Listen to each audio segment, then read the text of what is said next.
Halo, Assalamualaikum warahmatullahi wabarakatuh. Ketemu lagi kita. Sekarang apa kabar semua ya? Sehat-sehat ya semua. Hari ini gua sih tepatnya gua mau ngobrol-ngobrol sama temen lama, temen kampus juga. Kebetulan adik kelas gue di kampus. Dia dulunya satu organisasi juga sama gue. Sekarang dia jadi seorang motivator. Tahu, penasaran kan? Mau tahu siapa dia? Tunggu dulu. Ini gue lagi nungguin nih. Dia kemana ya? Kita lagi tungguin dulu. Udah pada makan siang belum?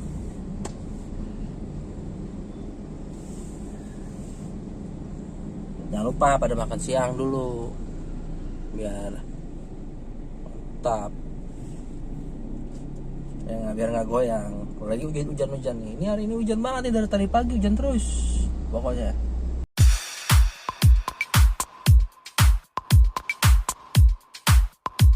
Nah ini dia nih, Bor. Nah ini tadi yang gue bilang, teman kampus, teman lama. Dulunya satu organisasi, sekarang dia jadi bapak motivasi. Kita mau kemana nih? Motivasi. Serah Pak Bos, saya nih mau kemana kita nih? Kita ngobrol-ngobrol santai aja, Pak. Oleh. Pakai sabuk pengaman dulu ya, biar nggak pakai polisi ya. Iya. Biar safety. Jadi sekarang kegiatan apa nih pada Dak? Masih biasa aja bro. Oh iya, namanya Masih dulu dong. Jalan-jalan. Namanya adalah Gunawan Mandra. Bisa dipanggil Mas Mandra, Mas Gun, Ivan Gunawan mungkin ya. Satu marga Gunawan namanya. Ini banyak sekali dia, banyak kasih video-video motivasi, kelas-kelasnya oke banget lah. Seorang asesor juga men. Asesor, saya juga mau di asesor. Cuma bukan kelasnya katanya. Orangnya. Nyari apa ini? Ada recehan bos. Ini rumah lu ada tukang parkir. Hebat kan ya? Keren banget nih, gua jauh-jauh jemput dari tukang parkir ya. Kelihatan komersilnya. Jadi ya, apa nih kesibukan sekarang? Kesibukannya biasa aja, masih ya belajar, terus isi ya online, lebih banyak kelas online sekarang. Sebelumnya tadi banyak kelas ya? Sebelumnya Ya, offline offline lumayan ya, usaha gitu-gitu aja. Oh bro. Iya. Ini dagang gitu. dia ini mantep lah, pokoknya semua serba bisa. Dagang juga, alat, terus jadi motivator juga. Ntar lagi juga jual beli pesawat katanya. Ya bos. Kalau motivator sebenarnya nggak motivator, kita belajar doang, belajar bagi itu aja gitu, dulu bro. Kan pertama kali gua kenal sama lu. Boleh buka masker ya? Boleh. Udah PCR kan? Sudah dong. Gua hampir Ini seminggu sekali udah PCR. aman ya? Disinfektan Disinfektan udah. terus. Khusus buat Bapak Mandra udah disemprot. Nggak enak gue nanti kalau gue ngetawain dia kan nggak kelihatan. Buka. Dulu gua tuh kenal dia tuh masih kurus banget, Bor. Kurus. Emang sekarang udah agak gemuk nih. Kayaknya sukses dia. Motivasi orang, motivasi diri sendiri kayaknya. Naik. Dan lebih dia ke nih mengurangi pikiran nih. Aktif di organisasi juga. Ya, terus sempet terlibat di beberapa organisasi besar juga. Dulu satu organisasi di kampus. Cuma nggak nyangka aja dari hobi yang sama, main musik, terus jadi seorang motivator. Ceritain sedikit dong perjalanannya, Mas Mandra. Mas Gun manggil nih. Kalau Mas Gun kayak Ivan Gunawan. Biasa aja lu kenal gue kan biasa aja. Gue manggil dia Dada. Nama panggilan waktu kampusnya si muda ya. Yoi. Coba kok bisa beralih terus. Ini kepotong nih, jangan muka gue semua dong. Apa dong. Nah, gitu kan enak. Hostnya harus kelihatan jelas. Kok tiba-tiba suka dengan berorganisasi sampai akhirnya saya pikir Bapak bakal menjadi seorang ini organisasior. Ternyata jadi orang organisasior. Terus jadi orang asesor. Enggak lah, semua proses perjalanan hidup gitu. Jadi kalau ya dulu kan sama-sama di musik, kita intinya sebenarnya kan masih muda lah ya, masih seneng-seneng hal-hal yang belum udah mikirin tapi belum terlalu intens gitu, mikirin cicilan, mikirin pendapatan dan sebagainya. Senang-senang aja lah kerjaannya gitu kan. Nah masa muda itu ya karena senangnya musik, jadi mau nggak mau kita kan satu organisasi. Nah setelah sudah masuk ke dunia pekerjaan, barulah tuh mulai menyadari bahwa selama ini tuh gue selalu buang-buang waktu masa mudanya. Padahal masa muda bisa dipakai ke hal-hal yang lebih positif dan produktif. Yang penting produktif gitu. Kalau positif doang oke lah. Cuma positif kan sekarang nggak boleh ya. Jangan lah ya kalau positif ya. Ya benar. Yang penting produktif gitu. Nah itu yang gue sayangkan ketika gue, mungkin nggak tahu ya. Kalau gue pribadi ketika gue masih muda, sekarang juga masih muda. Maksudnya ketika gue masih proses dulu, merasa gue nggak melakukan hal-hal yang produktif nih di masa muda gue. Padahal anak zaman sekarang lo lihat kan, pengusaha aja tuh udah masih muda-muda gitu. Nah itu yang salah satu gue mencoba menggali diri pelan-pelan, belajar lagi. Ya transformasi kehidupan pasti ada. Lu juga pasti ada lah transformasi kehidupan. Ada titik dimana titik balik lo harus melakukan perubahan dalam diri lo. Ya udah akhirnya di situ gue karena punya basic bisa ngomong kan, dulu itu bisa ngomong nah itu salah satu sales sama bapak dulunya ya, sales gitu ya? Jadi sebelum kan di organisasi kita juga diajarkan kan bagaimana mendiplomasi segala macam. Di situ kan digodok ketika di organisasi selesai masuk ke lapangan jadi sales bisa ngomong, nawarin orang, gue belajar ya sampai ke arah ya mungkin orang nyebutnya motivator, sebenarnya enggak sih, tapi lebih ke gue menganggapnya ini sebagai teman belajar aja gitu. Pasti gue akan dapat juga ilmu dari orang tersebut dan gue juga akan bagi ilmu, sharing, begitu doang sebenarnya arahnya. Berarti kalau dibilang dari sekolah juga, dari kampus juga udah nggak nyambung sebetulnya ya, kalau dari enggak jurusan nggak nyambung kan. Kita komputer, kebetulan gue ada main di event nih, sebelah gue main di motivator, meskipun dulu dia main di event juga. Makanya tuh gue heran ketika dia bisa memutuskan menjadi seorang motivator tuh, dari musik, event, terus motivator. Loncatnya jauh banget itu. Langsung kayak mendongeng orang gitu, kamu harus gini. Mendongeng orang.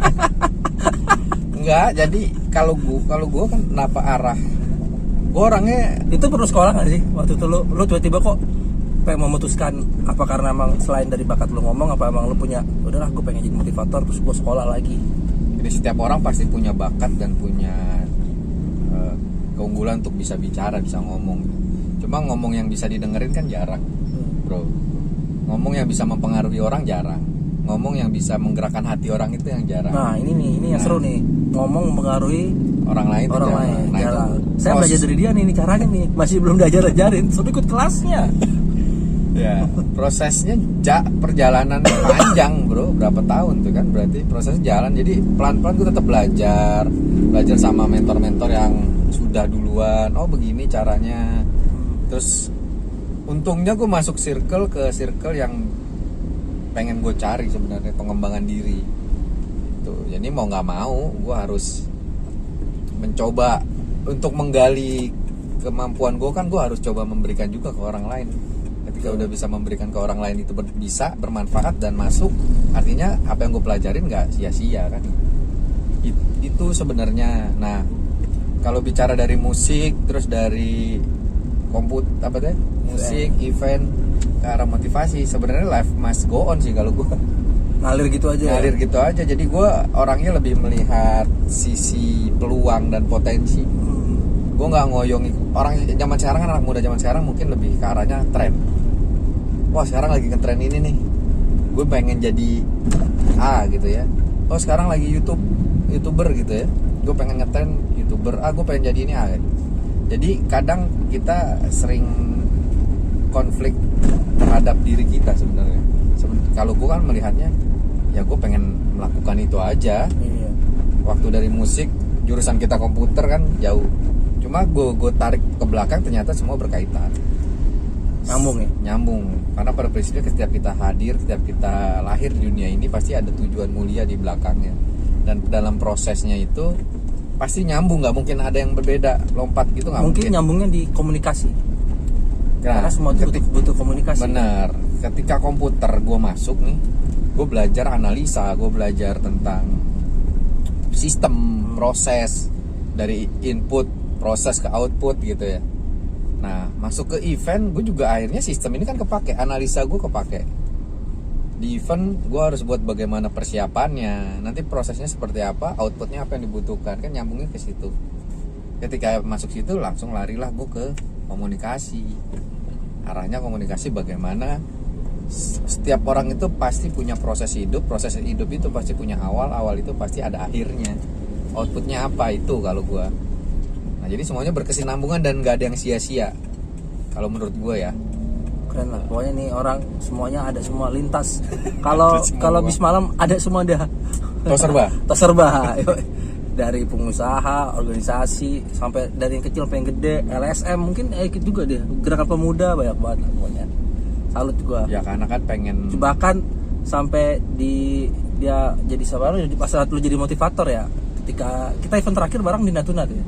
Natuna gua jalan-jalan tuh event jalan-jalan sih sebenarnya. Tapi habis setelah itu dia kadang nih dia suka ajak gue event loncat lah, masa gue ngajak motivator di event gue bilang. Akhirnya gue ajak dia jadi pembicara, pernah akhirnya jadiin satu pembicara tapi di depan anak SMA dan para ini siapa apa tuh namanya petinggi-petinggi Mahkamah Agung ya, event nasional lah ya. Ini kita kemana ini lurus aja Mahkamah Agung. Nah baru kali itu gue liat dia pakai jas men. Nah itu salah satu juga pembelajaran lah. Itu juga titik balik gue mengasah diri gue gitu. Itu lu grogi nggak sih Dak pertama kali misalkan? Jujur aja gue kadang juga gue orang yang termasuk orang yang grogi ngomong di depan umum gitu loh, depan umum, depan kamera atau apa, gue termasuk orang yang grogi. Tapi lu bisa bagaimana lu menghilangkan kegrogian lu, nervous lu bisa akhirnya udahlah jadi biasa aja, atau emang lu anggap tuh orang nggak ada aja di depan? Ya. Kuncinya di situ apa gimana? Kalau gue bilang setiap orang pasti punya sifat grogi lah, punya rasa grogi, rasa gugup, rasa takut. Itu hal yang wajar bro, karena kita makhluk hidup gitu. Ada rasa takut, ada rasa gugup, itu menjadi hal yang lumrah. Nah, cuma yang menjadi hal tidak lumrah adalah ketika kita nggak bisa ngatasin itu gitu, kita terbawa suasana jadinya. Nah ketika kemarin itu gugupnya bukan gugup ini lagi, bahkan menurut gua itu ada pada saat itu adalah salah satu gugup gua paling besar menurut gue ya. Masa kan lu udah pengalaman masa? Iya benar. Kenapa? Karena gue pikir gini, ketika di sana satu kan dia hadir bukan buat gue gitu. Beda cerita kalau ketika gue punya seminar, orang daftar hadir khusus datang buat gue. Nah kalau di sana kemarin event yang terakhir, dia hadir bukan buat gue, artinya bukan mau mendengarkan gue, tapi mau mengikuti aja apa yang menjadi tanggung jawab dia ke acara event tersebut gitu. Jadi ada gue nggak mau masalah. Yang menjadi ketakutan gue adalah di situ gue membawa membawa nama besar suatu institusi kan. Iya. Yang gue harus bicarakan juga salah satu besar institusi. Dan yang gue harus ngomongin ini memang benar-benar sebenarnya di luar dari pattern gue. Tapi bagaimanapun gue akan ngebungkus itu menjadi satu hal yang mendapatkan poin bagi audiens. Nah sebelum mulai itu kan, kalau gue lihat grafik event nih, kita bicara event dulu ya. Grafik event kan sebelumnya itu kan senang-senang ya kalau nggak salah. Ya. Senang-senang, happy-happy, musik segala macam. Ketika masuk gue kan orang akan merasa lo harus lebih keren dari musik itu gitu, lebih bisa menarik perhatian gue dari musik itu. Itu tantangannya ya? Tantangannya itu. Nah ketika di belakang panggung gue mikir apa yang gue harus lakukan gitu ya, agar audiens nggak merasa apaan sih. Nah kegugupan itu yang gue harus atasin pada saat itu. Makanya gue punya beberapa cara ritual sendiri lah buat Tapi mengatasi kegugupan. meskipun itu seminar lu sendiri nih, orang datang khusus lu sendiri. Nah, lu juga pernah gugup nggak? Maksud gua Pasti. ketika ngomong orang meskipun itu di ruang tertutup ya, private gitu, Ya. misalkan di meeting room gitu. Kan nggak segampang kayak ngomong kayak kita gini nih. Terkadang kan anjing, depan Ini gue orang. gugup nih ngobrol sama lu. Asik. Ini gua lagi- Justru gua tuh benar nih, gua banyak belajar dari dia, men. Banyak belajar cara berkomunikasi, terus bagaimana dia nge-approach orang, karena basicnya dia call service ya. Lo call service kan dulu Iya ya? dulu sales lah. Kalau Sales gua kan service. basicnya produksi, udah tempur aja dari lapangan. Beda sama kon. Kalau kita dulu bahasanya adalah menjilat. Yoi, menjilat. Gitu. Padahal nggak, itu bagian dari ya, setiap orang punya keahlian masing-masing lah ya. Tapi seru nggak sih di dunia motivasi, di dunia motivator ini? Di dunia pengembangan diri ya. Pengembangan diri. Menurut gue seru. Kenapa gue sampai sekarang masih mau tetap? Karena setiap proses perjalanan tuh belajar deh. Gue bilang pasti belajar. Gue ketemu orang baru, diundang tempat satu hal, gue jadi belajar banyak. Oh, ternyata dia orangnya begini. Ternyata misalkan perusahaan A kan punya budaya masing-masing. Oh, perusahaan A punya ini gitu. Nah, ini yang menjadi gue tertarik dan merasakan oke, ternyata nih enak juga ya, seru juga dijalanin gitu. Makanya ketika lu bertanya kok bisa jadi seperti ini ya, karena pada prinsipnya gue senang tantangan baru. Sesuatu yang baru dibungkus dengan kemasan yang baru, akhirnya bisa bermanfaat buat orang lain ya. Betul. Nah, tujuan utamanya itu. Makanya kita kalau gue mempelajari Yang tadi lu bilang apa? Positif, tapi harus ada berbuat sesuatu produktif. Betul. Nah, gue sekarang memiliki, dulu itu gue nggak punya tujuan, cuy. Artinya kita hidup aja. Masa Ya. muda, men, masih suka kemana-mana. Nah, sayangnya juga beberapa ya, bukan teman-teman ya, beberapa orang di luar sana juga banyak yang masih merasa gue mah hidup aja, yang penting gue makan. Tapi lu nggak punya tujuan sebenarnya. mau ngapain? Iya. Nah, setiap tujuan orang kan pasti beda-beda. Nah, itu yang menjadi landasan gue. Nah, ini nih, kan motivator itu ini yang gue tahu ya, Da. Kan pasti punya spesialis ya. Istilahnya kalau dokter tuh ada spesialis jantung, spesialis paru. Terus motivator mungkin juga ada kali, motivator yang untuk khusus usaha, pengembangan diri atau apalah tuh. Kalau lu lebih kemana? Sekarang kalau kita bicara motivator, sebenarnya semua orang itu motivator, bro. Karena motivator terbaik itu diri sendiri kan. Nah, itu semua bahasa motivator tuh. Nah, iya, betul. Semua bahasa dasar motivator, men. Bukan Gitu. bukan gitu, bro. Sekarang gini, gua atau siapapun motivator ngomong panjang lebar, ngomong tentang bagaimana memotivasi diri, tapi kalau diri lu nggak tergerak dalam hati, berubah nggak diri lu? Kan nggak. Nah, artinya yang terbaik, motivator itu sebagai pengantar, yang terbaik adalah diri lu sendiri. Kata-kata itu masuk, tapi kalau kita tidak action kan sama aja bohong. Nah, itu menjadi pegangan gue, bahwa setiap gue di beberapa ngomong di teman-teman, kalau lu bener-bener pengen berubah gitu, lo harus punya rasa motivator dalam diri lo sendiri. Jangan dengerin orang lain dulu. Jadi percuma ya, dikasih tahu banyak motivasi. Benar. Kalau diri kita nggak gerak ya udah. Ya, kalau dalam diri lo udah ada rasa gue harus berubah gitu, udah ada keluar nih rasa gue pengen berubah, baru lu tanya motivator lain yang bisa mengarahkan. Lu harus A, harus B, harus C. Atau lu cari mentor gitu. Mindset itu harus dirubah dulu dong. Iya. Basically itu semua dari mindset. Benar. Jadi percuma juga. Energi yang timbul, energi positif tuh kedorong dari apa yang kita pikirkan itu bakal terjadi. Benar. Nah, kalau motivator ini kan bicaranya general ya. Tapi banyak kalau di dalam lingkaran dalam bisnis pengembangan diri, ya beberapa ada yang mengspesifikasi. Contohnya? Misalnya ada yang khusus bisnis, ada yang khusus komunikasi aja, ada yang khusus percintaan, ada yang khusus. Oh, itu kayak di Manggarai itu Ya. ada. Mau kita lewatin nih. Kelas cinta gitu ada. Perihal rumah tangga ada Nah, kehidupan. perihal rumah tangga Ada tuh. banyak. Jadi motivator itu masih mengeneralisir seseorang yang mungkin bisa membangunkan atau menggerakkan hati gitu. Salah satu ustadz segala macam, pemuka agama juga bagian dari motivator, cuma arahnya aja yang berbeda kalau menurut gue ya. Arahnya dari sisi apa dia disentuh gitu. Dari yang berbeda. Nah, cuma kembali tadi gue tekankan lagi, siapapun apapun motivator yang lu temuin, lu jalanin, kembali pada motivator baik adalah diri lu sendiri. Gitu. Mantep loh. Itu dia. Quote-nya dia tuh bahaya, men. Mantep. Quote-nya. Enggak, itu mah quote udah banyak lah makanya.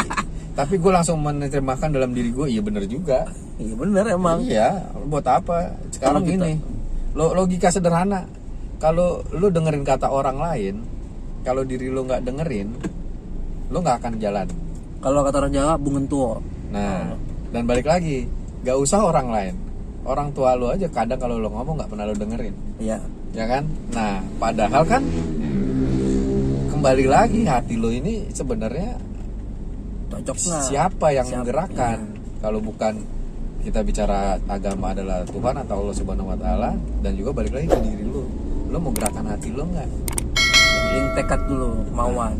Baru Baru awal. ada produktifnya. Apapun bentuknya ya, hal sekecil apapun udah kita berbuat aja dulu. Masalah nanti itunya urusan belakangan. Yes.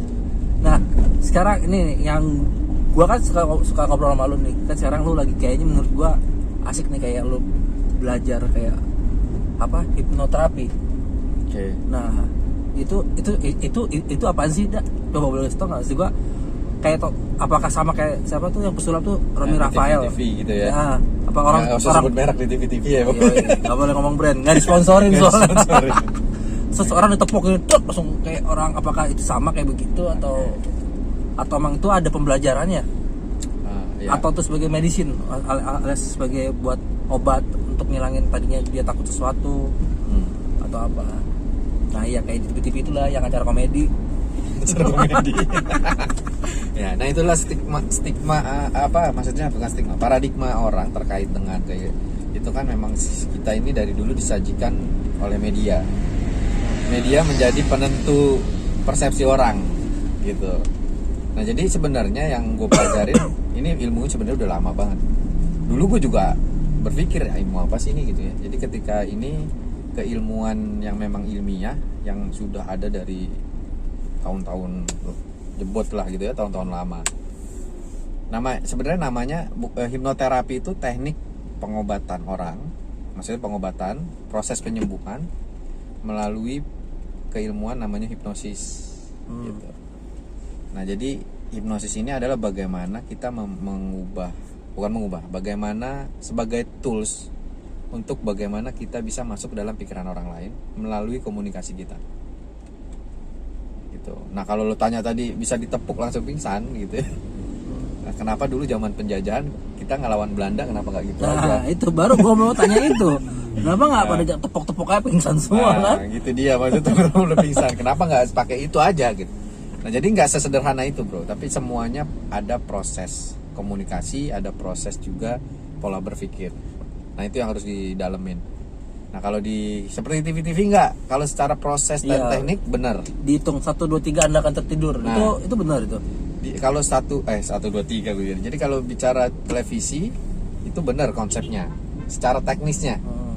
Tapi kalau secara proses gitu ya, secara proses yang komplit itu masih ada pengkondisian kalau menurut gue ya gitu. Tapi itu benar, orang bisa langsung disugesti misalkan kalau kamu ngeliat warna ini kamu akan takut. Itu benar itu kayak gitu. Bisa. Nah, itu tadi gue bilang komunikasi kita untuk mempengaruhi orang lain. Nah, kan lu dulu pernah cerita juga ini bagus, kayak tadi lu bilang aja deh barusan ini buat pengobatan. Misalkan gue parno akan gue susah makan, gue nggak mau makan ayam. Tapi lewat tadi tuh hipnosis itu akhirnya lo berkomunikasi dengan gua, dikasih apa sugesti gitu ya, kayak gitu kan. Akhirnya gua suka ayam. Apakah itu sugesti itu sampai gua nggak sadar? Maksudnya tetap di itu apa gimana ya bahasanya kan, kalau itu kan oke, kamu sadar so, wah ayam lagi, kaget gua gitu. Atau udah gua akan makan ayam terus itu, jadi gua udah melupakan itu. Nah, kalau bicara ini gue balik lagi, hipnoterapi itu bicaranya bukan untuk menyembuhkan. Ini gue harus garis bawah ya, karena masih banyak. Bukan untuk menyembuhkan, tapi membantu proses penyembuhan. Kenapa gue bilang membantu proses penyembuhan? Karena ranahnya hipnoterapi itu hanya di pikiran, perasaan sama perilaku. Nah pertanyaannya apa sih penyakit-penyakit pikiran, penyakit-penyakit perasaan gitu atau perilaku. Nah penyakit pikiran sederhana kayak tadi lo bilang, cemas, ya kan, trauma. Ya. Nah penyakit perasaan apa, fobia segala macam. Perilaku apa, mungkin ya mohon maaf yang di luaran sana ada yang perilakunya tidak normal, artinya kayak suka sesama jenis dan lain-lain. Nah itu udah rangkaian daripada ranahnya hipnoterapi. Bisa menyembuhkan nggak? Kalau dibilang bisa menyembuhkan di dunia ini, bahkan dokter, gue bukannya ini, teman-teman koreksi kalau gue salah. Ya. Dokter sekalipun tidak ada yang menjamin kesembuhan suatu penyakit. Tidak berani menjamin. Apapun itu ya. Apapun itu. Paling cuma bisa menjawab dengan apa keilmuan yang ada. Kembali lagi, kesembuhan hanya pada milik Tuhan atau milik Allah Subhanahu Wa Taala atau kita nih yang mau sembuh atau enggak. Ya. Gitu. Nah, kita hanya bisa membantu proses penyembuhan dari sisi pikiran, perasaan, dan perilaku. Nah itu aja. Jadi ketika lo bilang suka makan ayam nggak, lo nggak seneng makan ayam nih, gitu ya. Terus tiba-tiba disadarin lo jadi seneng. Kembali lagi, ini konsepnya sebagai lo mau penyembuhan atau sebagai cuma Sesaat. hiburan atau main-main. Kalau buat penyembuhan, buat apa gue sadarin? Buat apa kita sadarin? Hipnosis itu atau sikap itu kan kayak trauma atau kayak tadi takut sama ayam, itu kan perilaku yang dilakukan berulang-ulang karena lo punya cerita atau punya trauma masa lalu yang kenapa lo nggak suka sama ayam. Iya. Nah itu yang harus kita cari tahu dulu. Sama gue dulu itu nggak senang sama paya. Iya. Gue takut diginin paya kabur. Gue duren. Nah duren gitu ya. Nah kembali ketika gue menyadari bahwa paya ini bagus buat pencernaan gue kan gitu. Tapi kenapa gue nggak seneng padahal Sama. enak gitu. Sama kayak orang bilang juga durian tuh nikmat gini. Gue bilang apa nikmatnya makan buah yang menurut gue tuh buah kuldi men. Nah itu Buah kuldi. ketika lo belum menemukan alasan lo harus makan durian, sampai kapanpun lo akan nggak mau makan durian. Tapi kalau kayak gue, kasus gue adalah gue nggak seneng paya, gue sadarin bahwa paya itu bermanfaat buat pencernaan gue dan sebagainya. Gue coba untuk mengalihkan kebiasaan. Nah, rasa trauma itu gue harus lawan. Gimana lawannya? Kadang kita juga gimana lawan ini. Nah, ternyata memang dalam teknik hipnosis ini ada cara bagaimana kita melawan atau bagaimana kita merubah kebiasaan. Itu sih sebenarnya. Jadi proses-proses itu, bro. Nah, terkait penyakit-penyakit besar, penyakit-penyakit apa ya? Gue bilang lagi, kembali lagi proses penyembuhan. Jadi segala penyakit yang gue sadarin, segala penyakit yang ada di diri manusia itu berawal dari pikiran. Ya. Pasti. Ketika lo pikiran udah takut segala macam, cemas, masuk ke lambung pasti kan. Tuh. Lambung segala macam, mau nggak mau asam lambung naik, bisa kemana-mana gitu ya. Akhirnya lo jadi penyakit psikis. Gitu. Dan akhirnya duluan. Ya itu udah urusan yang di atas. Duluan itu urusan. Gua tuh kan juga kadang sering kalau lihat lu kan suka posting nih di Instagram lo atau di beberapa sosial media lo lah. Di materi kelas lo tuh suka ada adegan kayak orang main debus, main Banten. Yoi. Gue bilang ini orang ngajar kelas apa ngajar ilmu Banten nih, gue suruh jalan di atas beling. Gue bilang itu orangnya emang belingnya tuh beling karet atau gimana? Itu bener. Soalnya gue belum pernah lihat langsung ya, tapi Sama halnya kayak gitu. kalau di Banten gue percaya gue punya pegangan. Bukan orang Banten. Oh iya. Ngeri. Nyokap gue Banten, nyokap gue. Oh, Jadi enggak. Jadi segala sesuatu itu sebenarnya hanya gue buka di sini maksudnya sebagai media. Jangan dibuka semuanya, nanti nggak ada yang masuk kelas. Enggak, bukan maksudnya itu hanya sebagai media aja, bro. Kalau ditanya itu asli apa palsu, itu asli. Kalau ditanya, kok kenapa orang bisa jalan begitu? Nah, orang bisa jalan gitu. Nah, Padahal dia nggak punya pegangan. Nah, pada prinsipnya setiap orang ini punya willpower masing-masing, bro. Gak usah itu deh, gak usah jalan di beling.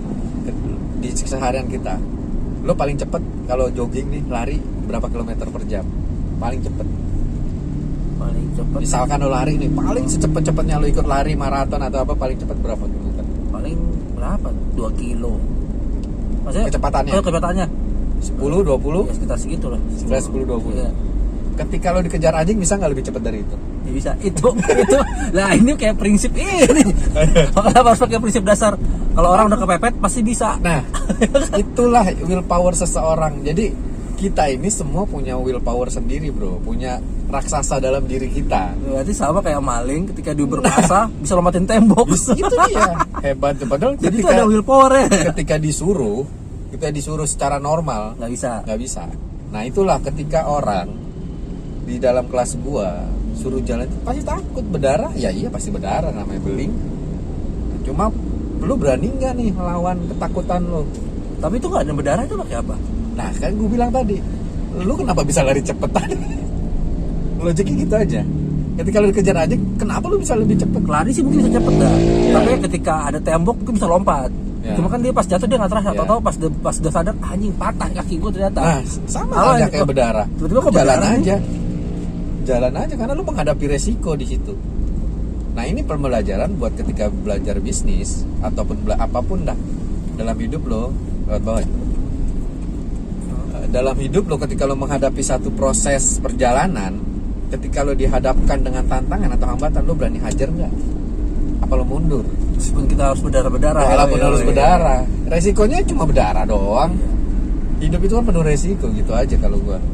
Nah itu sebagai mediasi aja. Ketika dimulainya kelas, kalau lo mau berubah, lo harus lawan takutan lo dulu. Nah itu sebagai mediasi ilustrasi lah.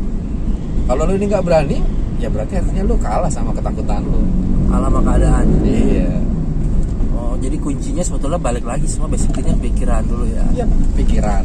Ketika pikiran kita sudah bisa mengkontrol perasaan kita, maka perilaku akan ngikutin, bro. Berarti orang takut itu atau orang kayak overthinking gitu karena merasa gue nggak yakin bisa nih, nggak bisa nih gitu. Karena pasti akan mikir ini entah gagal, entah apa harus berpikir ya udah coba aja dulu meskipun berarti ujungnya pas udah Benar. sadar ternyata patah. Iya, ya Gitu. gitu aja. Udah. Intinya gini, kalau kita bicara overthinking, bro. Sebenarnya kalau overthinking itu kan sebenarnya bukan bicara ke depan. Kalau gue pribadi ya, gue sini aja. Kita muter. Kalau ini pendapat gue, kembali lagi. Semua yang ada di cerita-cerita di sini hanya pendapat gue. Kalau salah boleh koreksi. Gue bicara overthinking itu adalah sebenarnya orang itu bukan bicara ke depan, tapi bicaranya masa lalu. Oh gitu. Ya, kenapa? Karena lo overthinking, karena lo punya memori.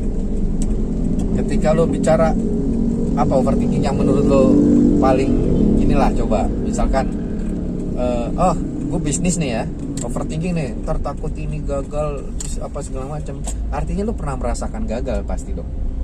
Nah yang lo tarik adalah memori masa lalu. Nah secara sederhananya, ketika lo hidup di zaman sekarang, lo mau maju ke depan, tapi yang lo pakai senjata masa lalu, lo jalan nggak? Ya nggak jalan dong. Nah, Sama aja kita nggak bisa move on tuh nah misalnya. bahasa gaulnya nggak bisa Ya, move on. nggak bisa. Makanya Jangan masa ketika lalu. lo lagi di posisi sekarang, lo mau maju gitu ya, tapi yang lo pakai adalah memori data lama. Buat apa gitu loh? Maksud gue itulah kalau bicara overthinking. Jadi kalau dalam hubungan asmara kejebak dalam masa lalu ya. Nah, jadi lo gak akan bisa move on. Nah, kalau gue ketika membatasi overthinking adalah karena gue memikirkan ada kemungkinan-kemungkinan lain yang ini menjadi penopang tujuan gue. Gitu aja. Ketika gue mau bisnis, orang lagi pandemi begini kok malah bisnis mana mungkin laku segala macam. Gue nggak mikir ke sana, yang gue pikir adalah bagaimana produk gue ini bisa tidak menjadi ketakutan-ketakutan gue, gitu aja. Jadi overthinking itu sebenarnya ya orang-orang itu nggak akan bisa, orang-orang itu tidak bisa maju ke depan karena dia masih menggunakan memori masa lalu. Nah, kan kebetulan di dekat rumah gua tuh ada di di daerah Pondok Pinang itulah. Itu ada klinik hipnoterapi. Kalau lu kenapa nggak buka juga dah kayak gitu dah? Praktek gitu. Gue buka tapi bukan buka klinik sih, lebih ke kayak personal consultant gitulah. Personal coaching gitu Ya, ya. personal coaching. Jadi kalau hipnoterapi otomatis sudah pakai ilmunya hipnoterapi. Padahal setiap orang masalahnya nggak harus digunakan dengan hipnoterapi. Banyak teknik-teknik lain. Dari coaching, dari konseling atau apapun itu. Atau ada ya beberapa kali pengalaman gue. Sebenarnya dia tuh nggak punya rasa sakit. dia cuma merasa sakit. Dia tidak sakit tapi dia merasa sakit. Nah ketika gue ketemu dia cuma butuh tempat sampah bro. buat Ya cuma buat dia ngutarain aja. Belum selesai gue cuma kasih saran sedikit, sembuh dan dia nggak merasakan lagi. Nah artinya banyak penyakit yang selama ini gue ngerasa sakit, padahal sebenarnya bukan sakit. Kadang ada orang cuma butuh tempat sampah, butuh curhat gitu. Nah kebanyakan orang ketika butuh itu dia curhat kemana? Ke temen. Ketika ke temen, akhirnya kan yang diomongin kan jadi gini segala macam. Nah temen yang nggak bisa mengelola itu sampah itu, ya artinya akan menjadi sampah-sampah lain. Syukur kalau bisa dikip sampahnya, kalau sampahnya bisa disebar ke orang lain. Nah, jadi masalah bro. Ya, jadi jangan pernah menyelesaikan masalah dengan masalah. Nah. Itu mereka bilang gua tuh. Itu penggadaian tuh. Menyelesaikan masalah dengan masalah. Nah, dari sekian banyak pengalaman lu nih, dari hipnoterapi terus ngasih pengembangan diri dan semuanya gitu kan, berorganisasi terus kalau buka kelas, lu pernah ngalamin hal yang menurut lu wah lu masalah lu berat banget ternyata di peserta lu dan lu pernah nemuin kayak case kayak gitu nggak? Kalau case kayak gitu gua lebih arahnya gini. Kalau dalam Al-Quran kan dijelaskan bahwa manusia ini diberikan suatu cobaan tidak di atas kemampuannya itu, tidak di atas kemampuan dari manusianya. Ya. Nah, jadi kalau menurut gue tidak ada masalah yang berat, yang ada hanya belum tahu solusinya seperti apa. Karena apa? Kita masih ditutup oleh kesalahan-kesalahan. Nah kalau masalah apapun, ya bukan berat ya, tapi lebih ke arah butuh proses panjang. Contoh sederhana adalah ketika trauma dalam nih. Trauma dalam, sering disakiti apa segala macam, nah itulah yang butuh proses. Karena luka fisik aja kan butuh dikasih betadine, keringnya lama. Betadine itu gue nyebut merek.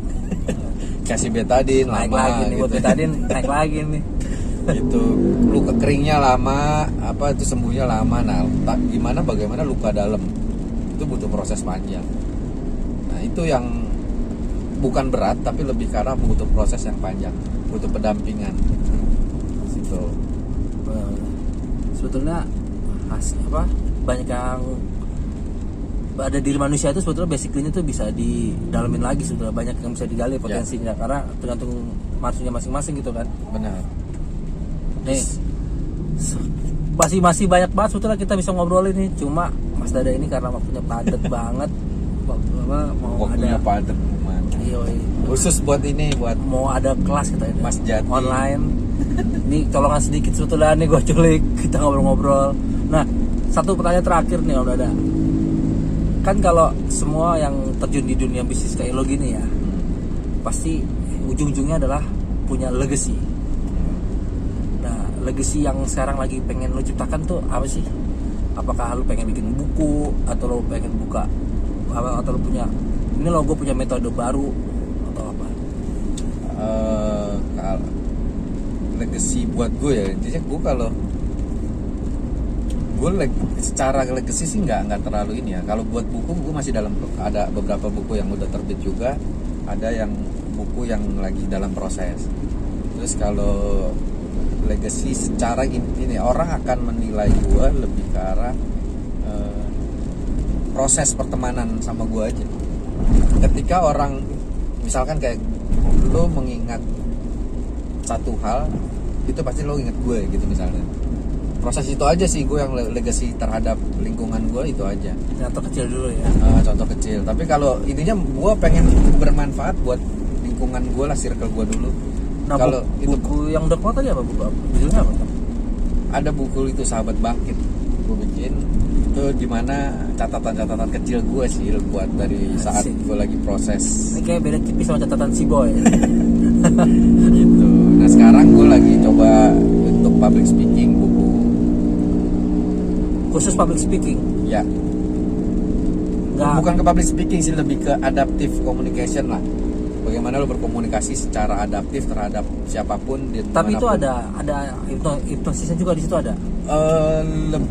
Ada sedikit lah, karena gue kan ilmunya campur aduk nih. Kayak tadi lu bilang kan di awal bahwa bagaimana berbicara itu mempengaruhi orang gitu kan. Iya. Apakah misalkan harus lihat matanya terus, lihat mata saya saya gitu kan, atau lihat alis saya Iya. gitu kan. Tiba-tiba rekening hilang gitu. Nah, Ya. ada juga yang bilang kalau ngobrol sama orang jangan berkedip kita. Iya, Itu kering mata lo yang ada. Ada kayak gitu juga, maksudnya apa harus ada intrik dalam, maksudnya tuh apakah bagian dari public speaking juga nggak sih cara berkomunikasi orang Iya. dengan melihat mata face to face atau eye contact lah istilahnya. Ya, kalau komunikasi itu kan nggak hanya bicara verbal, bro, pasti ada non verbalnya. Nah, kalau bukan dalam buku gue, apa yang gue ajarin di kelas gue adalah ketika lo komunikasi sama orang, lo harus melihat keseluruhan, statementnya, terus gesturnya, matanya, terus ekspresinya gitu. Itu cara komunikasi lo. Nah, ketika lo udah bisa baca itu semua dan lo tahu bagaimana cara mempengaruhi dia, itu yang menjadi dasar gue kenapa bikin buku Adaptive Communication Nah, itu. kayaknya bukunya bagus nih. Ini kapan tuh rilis tuh? Insya Allah lah sebelum tahun ini selesai, Insya Allah udah keluar. Oh, Karena memang proses masih ya kurang lebih 80% baru selesai lah, 20% lagi. nulis sendiri tuh. Ya, nulis sendiri, ngetik sih sekarang bukan nulis. Oh iya, bener. Nulis saya udah. Kayak zamannya Bung Karno ya. Bikin proklamasi ditulis. Ya, ngetik sih. Kalau gua nulis nggak akan ada yang bisa baca. Tulisan gua udah Tulisan dokter. tulisan dokter. Mantap banget. Jadi ya kurang lebih itu ini story-nya Mas Dada lah, Mas Dada nih yang Yes. notabene dulu teman satu kampus yang gua sendiri juga kayak gitu beralihnya dus gitu Enggak lah. langsung jadi seorang motivator. Saya juga pengen jadi nih. Setiap orang kan punya life story sendiri, bro. Kayak lu juga ya sekarang udah better lah. Apa? Saya masih satu Pak, masih di event aja nih. Di event tapi secara profesional, secara lifestyle lah, secara hidup lu sekarang udah mulai teratur, bro, gitu kan. Ya, ada yang ngurusin Pak. Nah, so kalau dulu tuh nomaden dia nih, nyari dia susah. Nah itu, jadi proses itu orang beda-beda, jadi jangan samakan. Oke.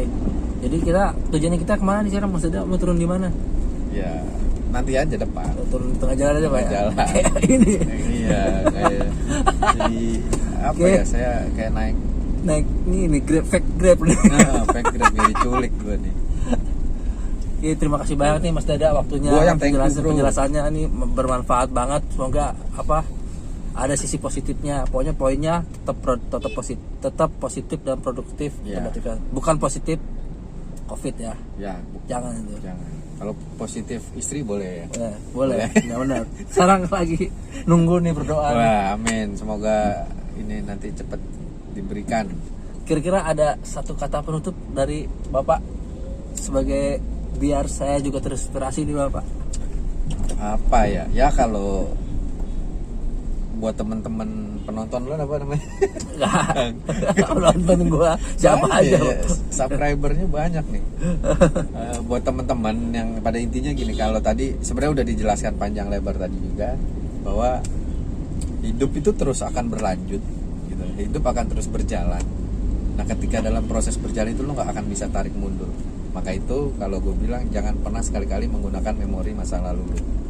Memori masa lalu bisa sebagai pembelajaran atau bisa sebagai catatan, tapi bukan sebagai indikator lo untuk kedepannya. Itu doang kalau gue. Wah, terharu saya Gitu. belajar. Terharu. Nah itu pengalaman gue gitu. Karena masih banyak orang berpengaruh terhadap masa lalu, Jadinya terjebak ya. terjebak masa lalu. Nguplek, kalau kata orang Jawa bilang nguplek kayak di situ. Nah, kalau mau ngapa-ngapain takut, kemarin ini takut, boleh waspada boleh, takut jangan, itu dia. Bro. Sip. Oke, ntar kalau kapan kita ngobrol lagi. Boleh, ya. siap. Semoga Mas Dada sehat-sehat terus nih, lancar Siap, terus, thank you, bro. bisnisnya lancar, usahanya lancar. Yang penting sih sekarang adalah waras. Oh ya. Ya. Dan kalau kata orang jangan lupa bahagia. Yes, Yoi, happy apa-apa, terus. happy terus. Karena itu yang bikin kita awet muda ya. Betul. Yang depan udah nyampe nih, kita ambil Iya, kiri dulu nih. Kiri ya. dulu boleh. Thank you. Thank you ya. Sampai ketemu Bor. lagi. Sip. Kayaknya sini dulu. Bor, thank you ya. Thank you, bro. Mulai.